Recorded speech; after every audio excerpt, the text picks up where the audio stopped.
I opened the door and the world tilted. There was Sophia twirling in my ivory satin after-party wedding dress, the fabric catching the late light like it belonged to her. My grandmother Eleanor's diamond earrings, promised to me since I was a teenager, sparkled against her skin, as if generations of love had been stolen in a single moment. My chest tightened with the weight of every memory: the shoes she ruined, the sweater she stretched the way she always took, and was forgiven while I stayed silent. I wanted to scream, but before I could, she turned smiling like it was her right, whispering, "Rachel, it looks better on me. Mom thinks so too." Behind me, I heard the floor creak. I spun and saw them. My parents, Margaret and Richard, hovering in the doorway like they'd been waiting for the reveal. There was no guilt on their faces, no embarrassment, just a kind of quiet approval. Margaret stepped forward, voice soft, rehearsed. "Sweetheart, you'll still have your main gown. This is just the after-party dress. Can't you share with your sister for once? She deserves to feel special too." Richard crossed his arms, nodding. "Sophia has always looked beautiful in white. It's only fair." The words landed like a punch. I looked at them, then back at Sophia, and suddenly memory after memory unspooled in my head. My designer heels, borrowed for a date, scuffed beyond repair when she returned them. The vintage purse I saved 3 paychecks to buy, smeared with foundation and lipstick stains. The cashmere sweater I adored, stretched and shapeless after her weekend trip. And last winter, the styling outfit I had prepared for Senator Graham's daughter, the one that could have launched my career. Sophia begged to borrow it just for an hour. She spilled red wine across the custom jacket. My boss's cold voice replayed in my mind. This is strike one. Every time my parents had said the same thing. Accidents happen. Family comes first. She's your sister. And every time I had swallowed my anger, told myself I could endure it, that I was the responsible one, the good daughter. But standing there now, watching my younger sister bask in the reflection of a life that wasn't hers, to take something in me shifted. It was like a fault line deep inside finally cracked. "Take it off," I said. My voice didn't tremble. Sophia blinked, her smile faltering. "You can't be serious." She gave a little laugh, high and brittle. "Don't be ridiculous. It looks amazing. Mom, tell her." "Take it off," I repeated louder, this time my throat raw but steady. "Now, or I call off the wedding." The silence in the room thickened. Margaret's mouth tightened, her hands twitching like she wanted to reach for me but couldn't. Richard's jaw clenched, a vein rising in his temple. Sophia's eyes widened, unused to being denied, unused to hearing me draw a line she couldn't cross. "You wouldn't?" she hissed, her face twisting, voice low like a threat. "Try me." The weight of those 2 words seemed to pull the air out of the room. Sophia's expression collapsed into anger, then something like panic. With jerky movements, she yanked at the zipper, muttering under her breath. The satin pulled tight, and I stepped forward, catching her wrist before she tore the delicate fabric. "Careful," I said. My voice was ice. Her eyes flashed. "I didn't want your stupid dress anyway." She shoved the earrings into my palm harder than necessary. The diamonds dug into my skin, cold and heavy, as if reminding me who they belonged to. Sophia stormed past me, her perfume lingering behind her like smoke, and disappeared down the hall. I hung the dress carefully back in its bag, my hands trembling, though I forced myself to move with precision. Behind me, I felt my parents' eyes on me, not loving, not protective, but cold, furious. Margaret's glare carried the weight of a warning, Richard's silence an unspoken promise of consequences. For 27 years, I had been the daughter who made room, who stayed quiet, who carried the burden of keeping peace while they excused and enabled Sophia. But tonight, standing in my own room, reclaiming what was mine, I felt something different. My pulse slowed, steadied. My chest filled with a strange, defiant calm. I brushed my hand along the satin one last time, the cool fabric smooth under my fingers. This was my dress. My day. and as I zipped it away and closed the closet, I promised myself never again. The battle line had been drawn, and for the first time I wasn't afraid to fight. 3 days later, I sat with Michael at our small kitchen table, wedding brochures and cake samples scattered between us. The air smelled faintly of the lavender buttercream frosting we'd finally agreed on after weeks of tastings. He was sketching out seating arrangements on a yellow notepad, his brow furrowed in concentration when the doorbell rang. We weren't expecting anyone. I exchanged a puzzled look with him before he rose to answer. The sound of familiar voices drifted in before the door even closed behind them. My stomach sank. "Rachel, we thought we'd stop by," Margaret announced as she swept into the room clutching a leather-bound binder. Richard trailed behind, eyes scanning our apartment as though assessing its worth. They hadn't called, hadn't texted, just appeared the way they always did. Margaret set the binder down on the table, brushing aside Michael's notepad without so much as a glance. "We brought the family wedding planner. Just a few small tweaks to make everything perfect." Michael sat back down slowly, his shoulders tense. "We already have our plans," he said carefully. I stared at the binder. It wasn't mine. The leather cover gleamed, embossed with the Carter family crest my mother loved to put on stationery. My hands hesitated, then I flipped it open. My eyes froze on the page labeled Bridal Party. Under my name, in neat cursive, another entry had been added. Sophia, co-bride. Notes lined the margin. White gown ordered. Coordinating jewelry. Separate bridal suite, balanced photo opportunities. For a moment, the words didn't register. My fingers trembled against the paper. Co-bride. Not bridesmaid. Not maid of honor. Co-bride. Michael leaned over my shoulder. His voice came out low and sharp. "What the hell is this?" Margaret smiled like it was nothing more than a charming surprise. "It's a new trend, very European. Sharing the day, making it inclusive. Both sisters celebrated equally." "This is our wedding!" Michael snapped, his jaw tightening. "There is no such thing as two brides. This isn't happening." Richard waved a hand as though dismissing a tantrum. "Be reasonable, Michael. Sophia has had a rough year since her breakup. She's been depressed. This would mean the world to her. And we're paying for half this wedding. That gives us a say." The air in my chest felt like it was collapsing. Half this wedding. Their money, their leverage.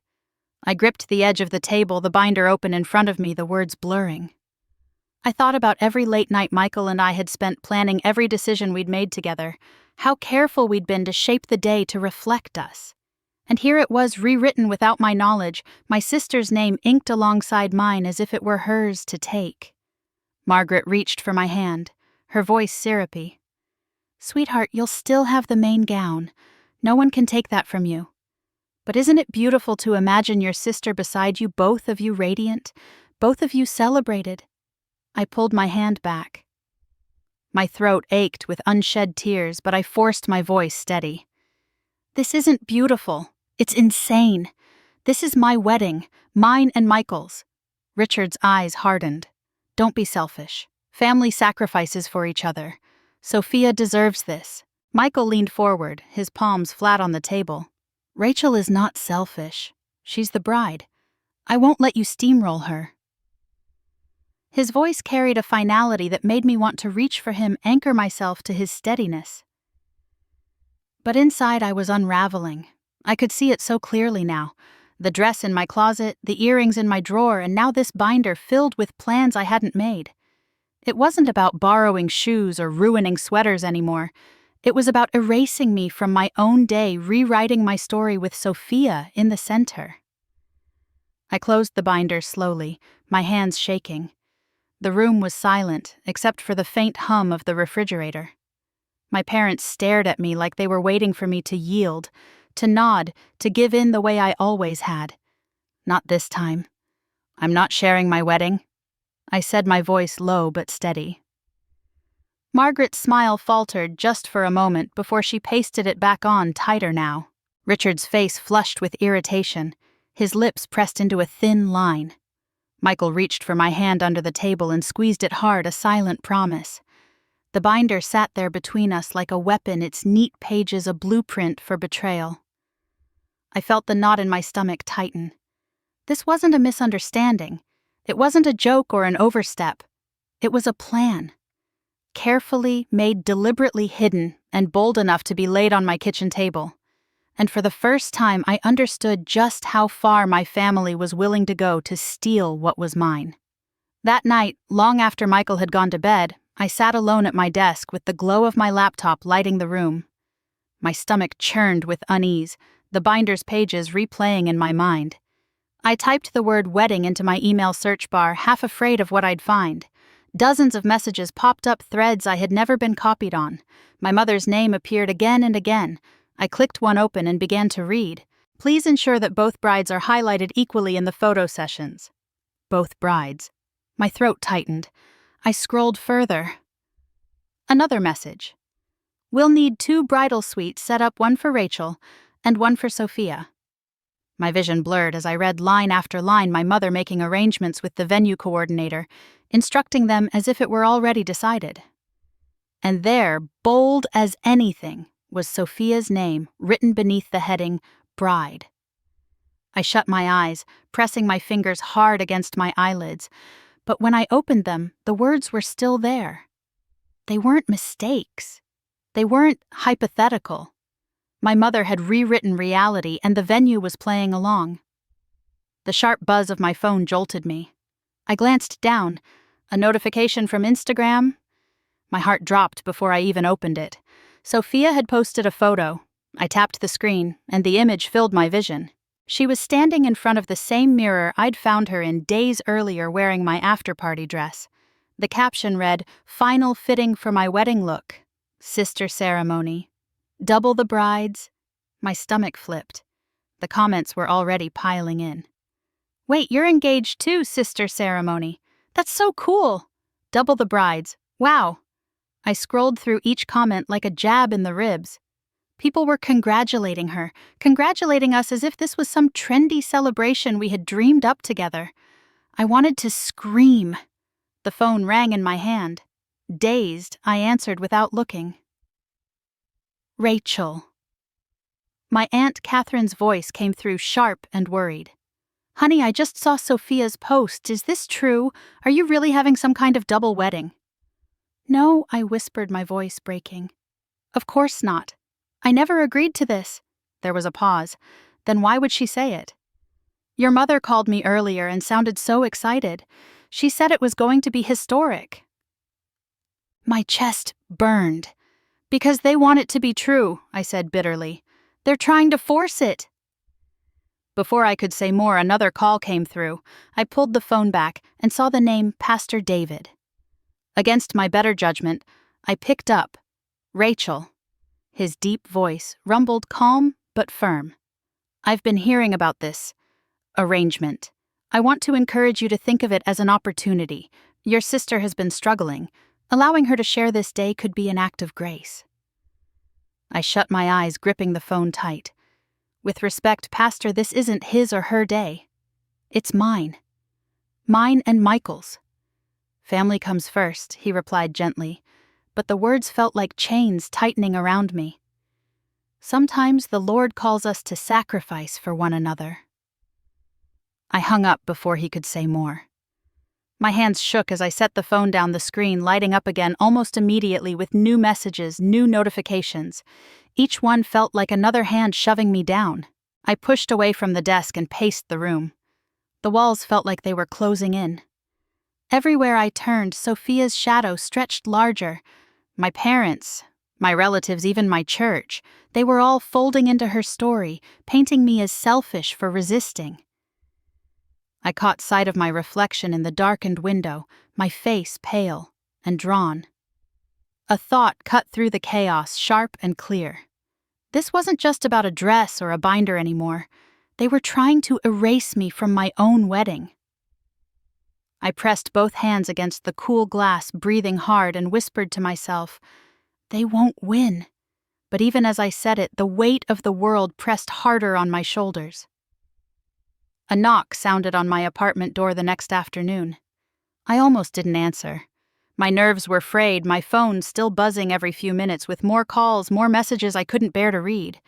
But when I opened it, my Aunt Martha stood there, bundled in her wool coat, her eyes sharp but kind. She stepped inside without waiting to be invited, lowering her voice as soon as the door clicked shut. "Rachel, I shouldn't be here long, but you need to know something." I guided her to the couch, dread curling in my stomach. "What is it?" She leaned closer. "Back at Christmas, I overheard your mother telling Richard that she'd ordered a gown for Sophia, the very same week you ordered yours." The words sliced through me. What Martha's face was lined with regret. "I should have told you then, but I didn't want to stir trouble. Now I see I made a mistake." My chest tightened. So it hadn't just been impulsive. It wasn't Sophia sneaking into my closet one afternoon. This had been in motion for months, carefully arranged behind my back. I pressed my hands to my temples, fighting the nausea rising in me. They planned this from the beginning. Martha put a hand on mine, her grip surprisingly firm. "You don't have to face this alone. Remember, not everyone in this family agrees with them." Her words gave me a flicker of strength, just enough to keep me upright. When she left, I grabbed my keys. My heart told me exactly where I needed to go. The drive to New Haven felt longer than usual. Early winter had painted the trees bare, the roads gray and slick. By the time I pulled into the parking lot of my grandmother's assisted living community, my hands were trembling on the wheel. Inside, the halls smelled faintly of lemon polish and brewed coffee. I found her door and knocked softly. "Come in." Eleanor Brooks called. Her small apartment was warm, filled with the scent of cinnamon potpourri and old books. Family photographs lined the walls, some yellowed with age, others newer, but none included my parents in recent years. She sat in her armchair, a knit shawl around her shoulders, her silver hair pulled neatly back. "Rachel, darling," she said, smiling as I knelt by her side. "What's troubling you? I didn't even try to hold it in." The story spilled out. Sophia in my dress, the binder, the emails, the Instagram post. The words tumbled faster than I could stop them, my voice breaking as I reached the part about the church letters, the phone calls, the pressure mounting from all sides. Eleanor listened quietly, her lined hand resting on mine. When I finally fell silent, wiping at my eyes, she sighed deep and weary. I wish I could say I'm surprised, but I've watched them favor Sophia since she was born. Her eyes clouded but steady, fixed on mine. That's why I did what I did. She reached for the cedar chest at the foot of her bed. The hinges groaned as she lifted the lid. Inside, neatly stacked beneath a crocheted blanket, were folders of documents. She pulled one free and handed it to me. I opened it, scanning the words. My name leapt out at me, printed next to hers on a deed. "Co-owner," I whispered. "Since 2018, Eleanor nodded. "I added you then. And here." She pulled another folder, this one stamped with legal seals. "The Family Trust.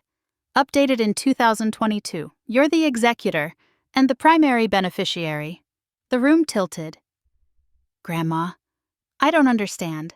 I've seen too much to leave it to chance," she said simply. "I know how your parents operate. Always letting Sophia take what isn't hers. I wanted to make sure they couldn't take everything. Not from you." Tears burned my eyes. "You've been protecting me all this time." Her smile was soft, almost sad. "Now it's your turn to protect yourself. You're stronger than you think." I clutched the papers to my chest, the weight of them grounding me in a way words never could. For the first time since this nightmare began, I felt a spark of security, a shield no one could tear from me. Eleanor patted my hand, her grip gentle but steady. "Whatever storm they bring, you're not defenseless anymore. Remember that." I stayed with her until the sun dipped low, the scent of cinnamon filling the room as she brewed us tea. We sat in quiet companionship, her presence wrapping around me like armor. By the time I left, the air outside felt colder, the night pressing in. But inside me, something had shifted. I drove back toward Boston with the folders safe on the seat beside me, the city lights shimmering in the distance. For the first time in weeks, I didn't feel like I was drowning. I felt ready to fight. The next morning, I sat across from Hannah Miller at a small coffee shop near the courthouse in downtown Boston. She had been my roommate in college, the one who had stayed up late with me quizzing case studies while I studied fashion design. Now she was a practicing attorney with a sharp mind and the kind of composure I desperately needed. I slid a folder across the table. These are the emails I found. Screenshots of Instagram posts, notes of every time they've tried to interfere. Hannah flipped through quickly, her pen tapping against the page. Good. Keep gathering. Don't delete anything. Don't respond in anger. Documentation is leverage. If they try to interfere legally or smear you further, you'll have proof. Her calmness steadied me. I sipped my coffee, trying to absorb her confidence. It feels like I'm preparing for war. You are, she said simply. But you're not defenseless. And you're not alone. That afternoon, Michael's friend Marcus Lee arrived at our apartment carrying a black backpack and a quiet efficiency that filled the room. He was an IT security consultant, broad-shouldered, soft-spoken, the kind of man who radiated reliability. He pulled his laptop onto our dining table, cables and devices spilling out. "Show me every vendor account you have," he said. I brought him the folder with logins. He frowned. Weak passwords. No two-factor authentication. No wonder your mother slipped in. She probably sweet-talked the coordinator, but if she gets hold of these accounts, she can change timelines, seating charts, even guest lists without you knowing. He typed fast, screen after screen flashing by. New passwords, long strings of letters and symbols were saved. I'm adding two-factor authentication to everything he said. From now on, any change requires your direct approval by text. If anyone tries to hack in, you'll get alerts. Watching him work, I felt a weight lift. For weeks, I'd felt exposed, manipulated like my wedding was no longer mine. Now, at least digitally, the walls were going back up. Marcus leaned back at last. They can't get in now, and the coordinator can't sneak changes without your code. You're the bride. You set the rules. The words sank deep. I wasn't powerless. When Marcus left, Michael wrapped an arm around me. See, we're taking it back piece by piece. But one piece still gnawed at me. The money. For months, my parents had insisted on handling the wedding fund, $25,000 supposedly set aside for the event. They used it as a leash, a reminder that their contribution bought them influence. I pulled out my bank statements that evening, spread receipts across the table. I want it back, I told Michael. He nodded. Then let's take it. The next day, I walked into the downtown branch of our bank, my folder heavy with documentation. The banker, a woman with neat glasses and a measured smile, looked through the paperwork as I explained. These payments were transferred under the agreement. It was for my wedding fund. My parents are misusing control of the account. I want the funds released back into my name. She tapped her keyboard, studied the records. Everything appears in order. You're listed as a contributing party. With the receipts you've provided, we can transfer the balance to your personal account today. Relief washed over me so strong I nearly sagged against the counter. 20 minutes later, I walked out with confirmation in my hand. The leash was cut. Outside, the winter air stung my cheeks, but for the first time in weeks, I felt clear-headed. I had my grandmother's documents, Hannah's legal guidance, Marcus's digital walls, and now the money firmly in my hands. I drove home with the city lights blinking against the windshield, my heart steady in my chest. The panic that had defined every day since Sophia stepped into my dress was easing. In its place was something new, something I hadn't felt in a long time. Control. I woke up to the sound of my phone buzzing nonstop on the nightstand. The morning light barely filtered through the blinds, but the noise was relentless. Notifications stacked one on top of another. I groggily reached for the phone and froze at the headline splashed across my screen. Sophia Carter breaks down on Boston morning show sister. Refuses to share wedding. I tapped the video link, my stomach already sinking. There she was, seated under the bright studio lights, mascara smudged in artful streaks down her cheeks. She dabbed at her eyes with a tissue, her voice trembling. All I wanted was to stand beside my sister on her big day. I thought family meant supporting each other. But she threatened to cancel the wedding if I even tried. The host leaned toward her, his face carved into sympathetic concern. That must feel devastating. It is, Sophia sniffled, lowering her head. After everything our family has done for her, after all the sacrifices, she turned her back on me. On us. The camera zoomed in on her tears. I felt heat rush to my face, my pulse thundering in my ears. By the time the segment ended, the hashtag #ShareWithSister was already trending. My social feeds flooded with strangers debating the story, many taking Sophia's side. Articles appeared on local news sites, recycling her sound bites, painting me as the selfish older sister who couldn't share a spotlight. I slammed the phone onto the counter. Michael looked up from the kitchen where he was pouring coffee. "What happened?" I shoved the phone toward him. "She went on television. She called me selfish, told the entire city I threatened to cancel the wedding." He scrolled, his jaw tightening. Unbelievable. He looked at me, anger burning in his eyes. Then we hit back. With the truth. I stared at him, my hands trembling. How they control the narrative. People believe her. They always believe her. Michael crossed the room, steady and deliberate, placing the coffee mug in my hand. Then we show them who she really is. That night, Hannah came over, her briefcase thudding onto the table. "You need evidence," she said, pulling out a notepad. "Real, tangible proof. People are siding with her because all they see are her tears. We have to give them receipts." Literally. I went to my closet, pulling out the relics of years past. The designer heels I'd saved for, now permanently scarred from Sophia's careless night out. The vintage purse with lipstick stains embedded in the lining. The cashmere sweater stretched so badly it looked like it belonged to someone twice my size. I laid them all out on the floor, relics of every time I had swallowed my anger. Then I opened the garment bag, my chest tightening as I pulled out the after-party dress. Even seeing it made bile rise in my throat. "She wore this," I whispered, without asking, without caring. Michael crouched beside me, his expression grim. We photograph everything, side by side, before and after if we can. "Make it undeniable." Hannah nodded, already flipping open her phone camera. "I'll help with captions. Keep them factual, unemotional. People respond to clarity, not rants." We worked late into the night, the three of us arranging the evidence on clean backdrops, snapping photos documenting every flaw, every scar. Hannah insisted we date and label each image, tying them to moments in time. My apartment looked like a crime scene, and in a way it was. The site of 1,000 small thefts that had accumulated into this one monstrous attempt to steal my wedding. By dawn, we had compiled an album. My pulse hammered as I wrote the caption, my fingers steadied despite the adrenaline. A bride deserves respect.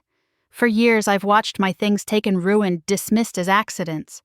Now it's my wedding they want to take. Enough. I hovered over the post button. Michael's hand closed over mine. "Do it." I pressed send. Within minutes, likes and comments poured in. People shared the post faster than I could refresh. By the end of the hour, it had spread far beyond my circle. Colleagues I hadn't spoken to in months messaged me words of support. Former clients commented that they believed me, that they'd seen Sophia's behavior before. By the end of the day, the hashtag #BrideNotBullied was trending. Journalists reached out, asking for comment. My inbox filled with messages.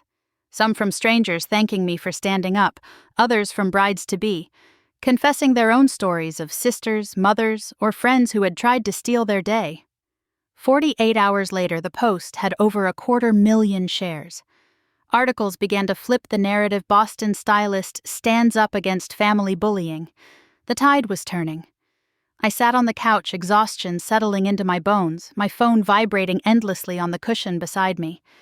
For the first time in weeks, I felt something close to vindication. Michael leaned against the doorway, arms folded, watching me with quiet pride. "They wanted to humiliate you in public," he said. "Now the whole world knows the truth instead." I looked down at the screen, the flood of support still rolling in, and let out a long breath. For the first time, the weight pressing on my chest began to ease. The following Monday, the air in the studio felt heavier than usual. Normally, I loved stepping into Robert's fashion consulting, the racks of garments lined up neatly, the buzz of stylists prepping clients. But that morning, whispers seemed to follow me down the hallway. Heads bent together, phones tucked away just as I passed. My chest tightened. I knew why. Rachel, my office. Now. Diana Roberts stood at her door, her expression clipped, her hand gripping a file as if she might snap it in half. I followed her inside, my palms damp. She closed the door and gestured to the chair across from her desk. Sit. I obeyed. She slid a folder across the desk toward me. Inside were printouts of articles, headlines screaming my name next to Sophia's tear-stained face. Our New York client saw this. She said, her voice icy. They called this morning. They're hesitant to move forward with the campaign. Do you understand what that means? My stomach lurched. The New York contract was the biggest opportunity of my career. It was the step that could take me from a regional stylist to a national name. Diana, this wasn't me. She cut me off with a sharp wave of her hand. It doesn't matter. Perception matters. If you can't keep your personal life out of the press, why would anyone trust you with theirs? Brides, celebrities, influencers, they all want perfection, not family soap operas. Her words sliced through me. I forced myself to meet her eyes. I didn't ask for this. My sister, my parents, they're hijacking my wedding. I've done everything I can to stop it. Diana leaned back, her eyes narrowing. Then stop it faster. Because if this doesn't die down soon, the New York deal is gone. And with it, maybe your place here. I swallowed hard, nodding though my insides screamed. The door opened behind me, and the assistant called out, Valerie Torres just arrived for her fitting. For a moment, I almost asked to reschedule. My hands shook as I gathered my notes, the sting of Diana's warning still burning in my chest. But I stood, smoothed my skirt, and forced myself to walk to the front of the studio. Valerie was already waiting, tall and radiant, her hair styled in effortless waves. 2.1 million followers on Instagram, countless brand partnerships, a reputation for being both fierce and authentic. She turned toward me with a smile that felt surprisingly warm. Rachel Carter, she said, extending her hand. I was hoping I'd meet you today. I blinked, caught off guard. You were... She nodded, settling onto the fitting platform. I've been following what's happening online. Your sister's morning show interview, your response. I just wanted to tell you, I stand with you. No woman should have to share her wedding spotlight, not with anyone.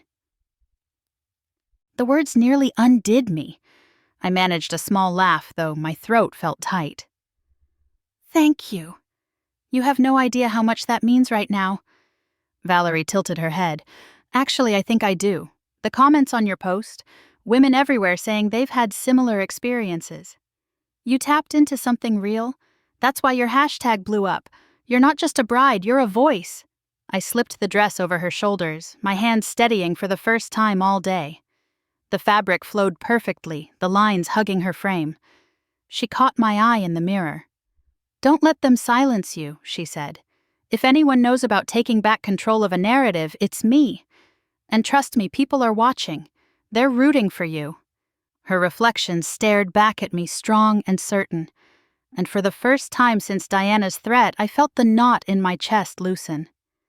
As I adjusted the hem, Diana walked by the doorway, her gaze flicking from Valerie to me.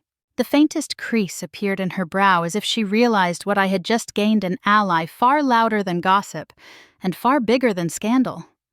When Valerie left, promising to tag me in her next post, I returned to my station. My phone buzzed with new messages of support, the tide shifting further in my direction. I leaned against the work table, breathing deep. The fear of losing everything was still there, but so was something stronger now. A sense of balance. For every force pushing me down, someone was stepping forward to hold me up. And in that moment, I knew the fight wasn't just about surviving anymore. It was about winning. I drove back to New Haven that Friday afternoon, the gray clouds hanging low over the highway as if they mirrored the heaviness in my chest. By the time I parked outside the assisted living center, my knuckles ached from gripping the steering wheel so tightly. Grandma Eleanor was waiting in her armchair, a knitted throw spread across her lap, a book closed on the side table. When she saw me, she smiled, her eyes still sharp, even at 78. "Rachel, darling," she said, opening her arms. I sank into her embrace, breathing in the faint scent of lavender and cinnamon that always lingered around her. "I didn't know where else to go," I whispered. "You came to the right place," she replied, patting my hand.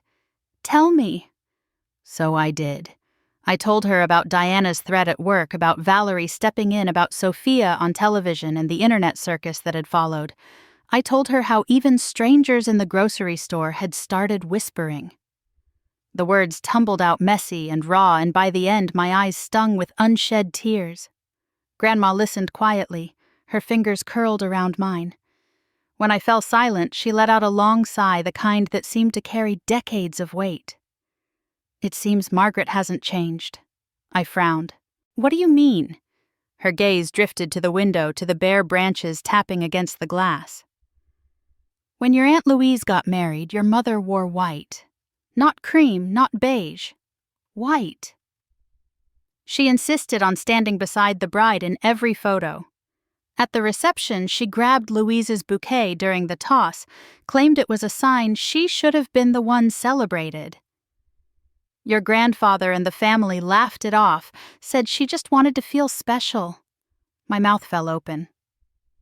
"She actually did that." Grandma nodded slowly. "It tore them apart. Louise refused to forgive her, and your grandfather sided with your mother. They haven't spoken in 30 years. The room seemed to tilt. Images of Sophia posing in my dress overlapped with this new story, my mother decades earlier stealing her sister's spotlight. It wasn't just my problem. It was a cycle repeating itself generation after generation. "I'm reliving her mistakes," I murmured, my voice trembling. "Only this time it's me being shoved aside." Grandma turned back to me, her eyes fierce now. "No, Rachel. This time you're the one drawing the line. You are strong enough to break the pattern." Her words hit me with a force I didn't expect. My throat tightened, but I held her gaze. "What if they never forgive me?" "Then let them be the ones who live with that," she said firmly. "Forgiveness doesn't mean surrender. Protecting yourself is not cruelty." She reached for the cedar chest again, her hands steady despite the creak of her joints. From inside, she pulled another folder. This one newer, the edges crisp. She handed it to me. "What is this?" I asked. "The most recent update to my will," she said. "I changed it last year.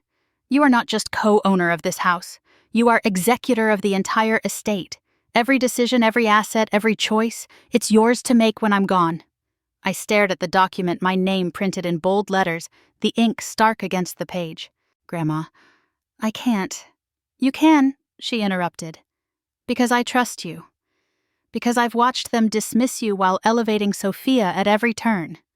I will not let them strip you of what you've earned, of what is rightfully yours. This family has paid too high a price for indulgence and favoritism. It ends with you." The weight of her faith in me settled deep in my chest. I pressed my hands over the folder as if holding on to more than paper, as if clutching a lifeline. "I don't even know if I can carry all of this." "You already are," she said softly. "Look at you.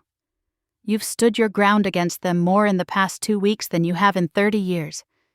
That is strength, and you're not doing it alone." Tears finally broke free, sliding hot down my cheeks. I leaned forward, resting my head against her shoulder. She stroked my hair the way she had when I was a child, crying over scraped knees.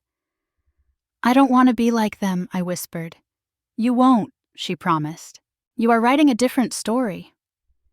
We sat like that for a long time, the ticking of the clock the only sound. When I finally pulled back, the air felt lighter somehow, my breathing steadier. As I tucked the folder into my bag, Grandma gave me one last squeeze of the hand. "Remember this, Rachel. You're not just fighting for a wedding dress or a ceremony. You're fighting for your dignity, for the dignity of every woman in this family who came before you. Don't let them take it.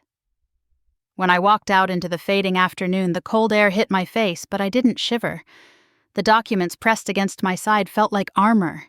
Driving back toward Boston, the road ahead no longer seemed endless. For the first time, I wasn't just defending myself. I was defending the legacy of my family.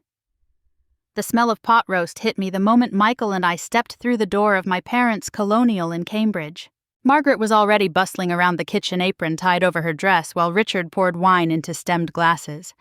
Everything looked picture-perfect, like some glossy family magazine spread. But beneath it, tension buzzed sharp enough to cut. Rachel, Michael.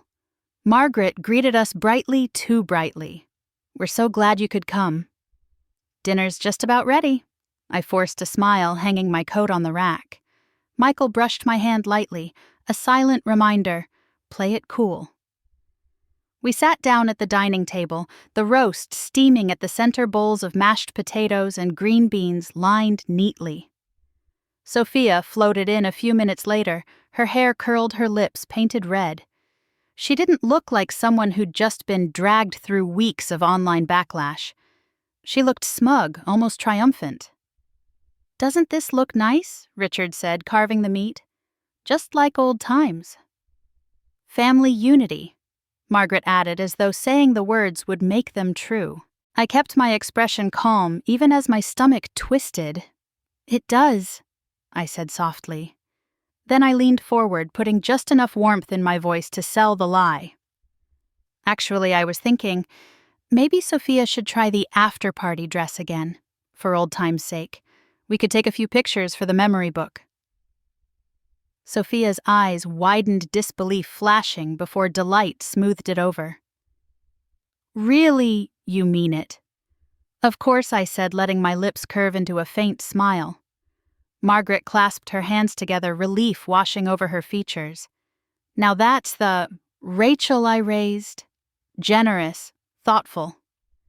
Michael shifted beside me, his posture stiff, but he said nothing. He trusted me enough to know I had a plan. Sophia practically skipped down the hall to the guest room, returning moments later in my ivory satin after-party dress. She twirled before the mirror in the living room, laughing as the fabric caught the light. Then she reached into the jewelry box Margaret had left out and clipped on Grandma Eleanor's diamond earrings, the ones promised to me since I was a child. "Oh, look at me," she said, striking a pose, her reflection glowing in the mirror. "Doesn't it suit me perfectly?" I nodded, stepping casually toward the bookshelf. Hidden between the spines of old cookbooks, my small camera blinked red. Every movement, every word was being captured. Beautiful Margaret breathed, her face shining with pride. "This is what family is about. Sharing, supporting, unity." Richard echoed, raising his glass.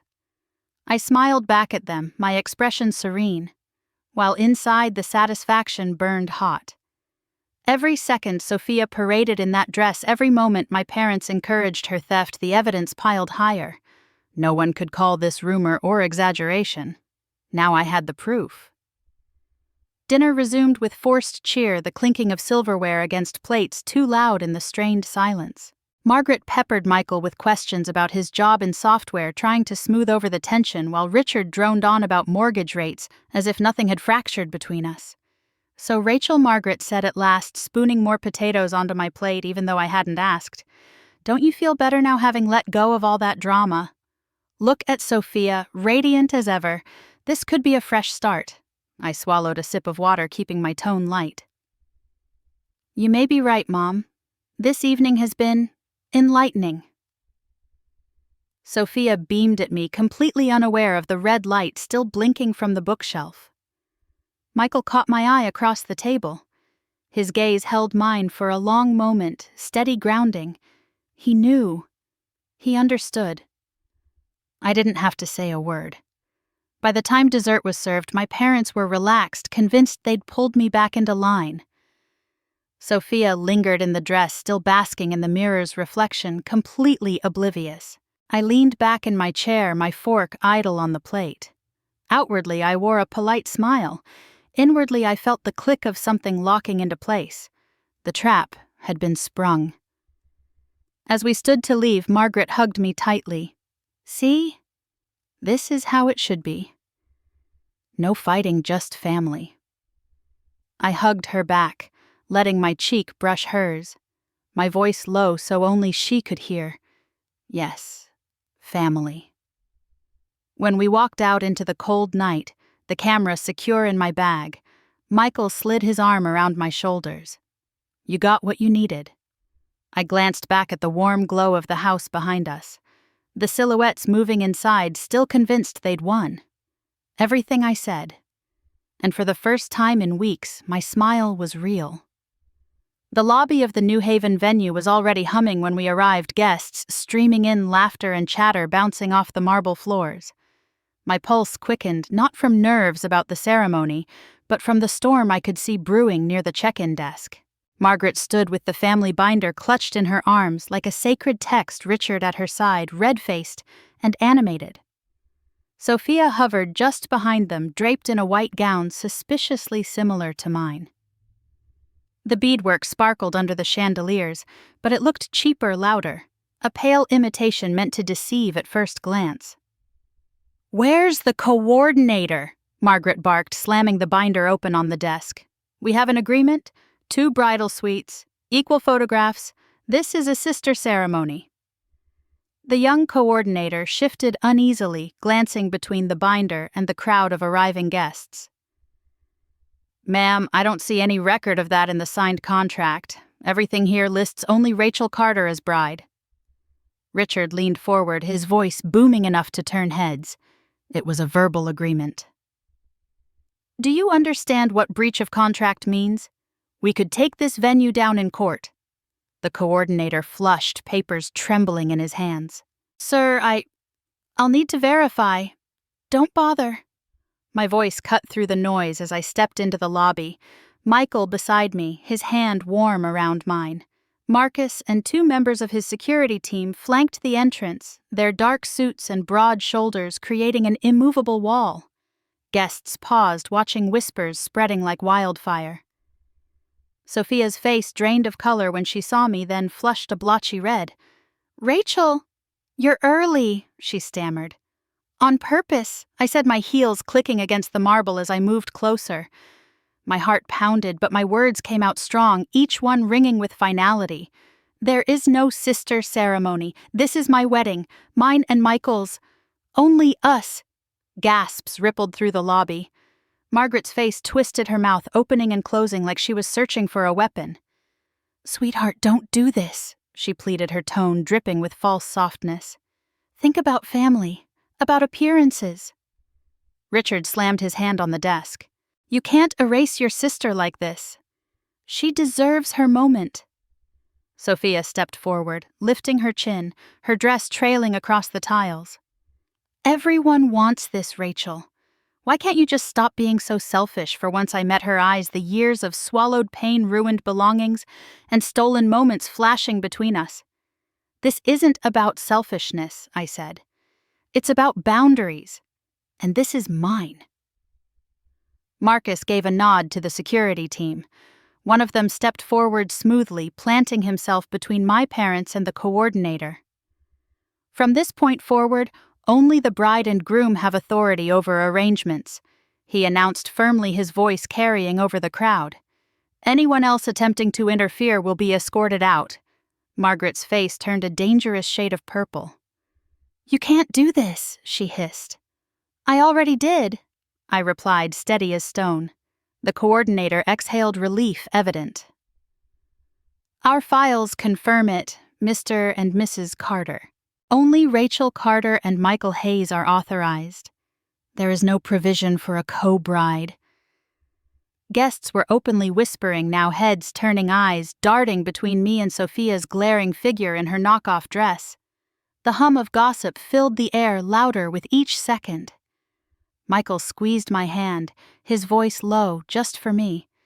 "You're doing it. You're taking it back." I inhaled slowly, letting the air settle in my lungs. For weeks I had been pulled like a puppet through their schemes. But standing there with the contract on my side, my allies around me, and truth burning through every word, I realized something.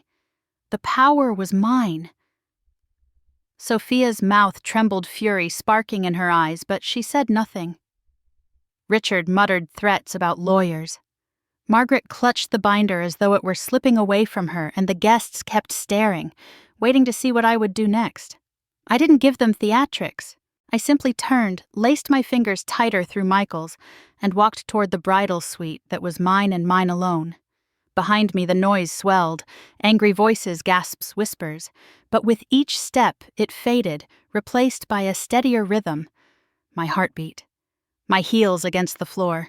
My day no longer theirs to rewrite. The music swelled from the string quartet as I stepped into the aisle, my arm linked with Grandma Eleanor's.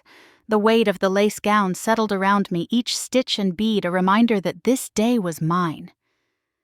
The guests rose, a sea of faces, turning whispers, rustling like leaves in wind. Beside me, Eleanor straightened her back, her grip on my arm stronger than I expected from someone her age. "Hold your head high, Rachel," she whispered. I did. At the altar, Michael stood waiting, his eyes fixed only on me. I barely noticed the rows of relatives shifting uncomfortably in the front pews, or Sophia seething in her copycat dress a few seats back. All I saw was Michael steady and sure. When we reached the altar, the officiant's voice rang out clear and deliberate. "Today we gather to witness the union of Rachel Carter and Michael Hayes." Only. The word echoed through the church like a stone dropped into water. A few guests coughed, others shifted, but no one spoke. I glanced toward my parents. Margaret's smile had hardened into stone, Richard's jaw clenched tight. Sophia looked as if she'd bitten into something sour. The vows passed in a blur of tears and laughter. Michael's voice broke slightly when he promised to protect my heart. Mine steadied when I promised to stand beside him, not behind him. When the officiant declared us husband and wife, the applause filled the room, drowning out every whisper, every scheme, every attempt to steal this moment. The reception hall glowed with candlelight and crystal laughter spilling over the clink of champagne glasses. I slipped away after the first dance to change into my after-party dress, the ivory satin hugging me like armor. Eleanor's diamond earrings caught the chandelier light as she fastened them onto my ears. Her hands trembling, but precise. "You've reclaimed everything they tried to take," she said softly. When I stepped back into the hall, the room hushed for a moment before applause broke out again. I felt radiant, not because of the dress, but because I owned it. Every stitch, every glance. The toasts began one after another, voices full of warmth and humor. Michael's best man spoke about college days and loyalty. My maid of honor about resilience and friendship. Glasses lifted high, the mood alive with joy. Then from the corner of my eye, I saw Sophia moving toward the DJ booth, her hand outstretched toward the microphone. Before she could reach it, Mark, the best man, intercepted smoothly. "The bride's playlist is pretty specific," he said with an easy grin, blocking her path. Sophia's face reddened, her lips thinning to a furious line. She retreated toward the family table, whispering harshly into Margaret's ear. I didn't let it shake me. I raised my glass high, catching the light, and toasted the people who had stood by me. Michael, Eleanor, Hannah, Marcus, Valerie. My words were short but firm. To those who know the value of respect, applause erupted, pointed and deliberate, leaving the family table conspicuously silent. Later, as I slipped away toward the powder room, Richard caught my arm and pulled me into a side hallway.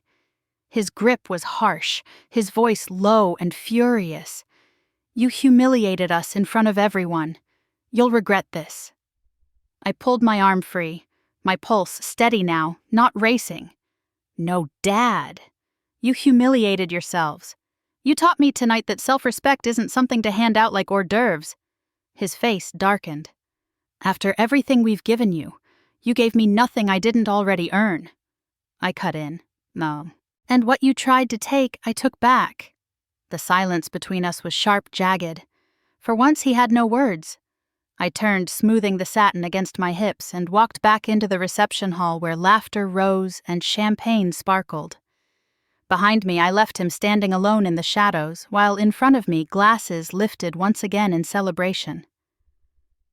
The night was far from over, but for the first time, I felt completely unshaken. 6 months later, the morning sun poured through the wide bay window of our home in Fairfield, Connecticut. The trees outside had turned shades of gold and amber, their leaves scattering across the lawn with every gust of wind. Michael padded across the hardwood floor in his socks, carrying 2 steaming mugs of coffee. He handed one to me, leaning in to kiss the top of my head, before settling beside me on the window seat. "You're quiet," he said gently. "I was just thinking how different it feels here," I replied, curling my fingers around the warm ceramic. "No surprise visits, no shouting matches, just peace. We had chosen Connecticut for a reason close enough to New York for my work, far enough from Boston to put 3 states and a world of distance between me and my parents. Eleanor had moved into a senior community 10 minutes away, and I visited her nearly every day. She laughed more now, her sharp wit intact. Her eyes brighter when she watched me chart my own course. My studio in Manhattan had opened that spring. The sign outside read, "Carter & Cone," styling sleek and simple. Within weeks, Style Quarterly had run a feature on me, "The Boundary Bride Who Redefined Her Day." The article showcased photos from the wedding, not the drama but the triumph, and clients began to trust me not only for my eye but for my resilience. "If she can stand up to that," one client told me with a grin, "she can handle my red carpet debut." The hashtag bride not bullied still trended, occasionally a digital scar that had turned into a badge of honor. Women from across the country wrote to me sharing their own stories of sisters who had stolen dresses, mothers who had hijacked ceremonies, friends who had crossed every line. I answered as many as I could because I knew what it felt like to think you were alone. Sophia, meanwhile, had vanished from the spotlight she once craved. Her copycat dress and crocodile tears had become memes, the punchline in group chats and bridal forums. When people said her name now, it wasn't with admiration, but with a shake of the head. She had wanted the world's attention, and she got it, just not in the way she dreamed. One rainy afternoon, a package arrived on our doorstep. The return label was in my mother's handwriting. I almost left it unopened, but curiosity won. Inside was my old diary, its purple cover worn soft at the edges.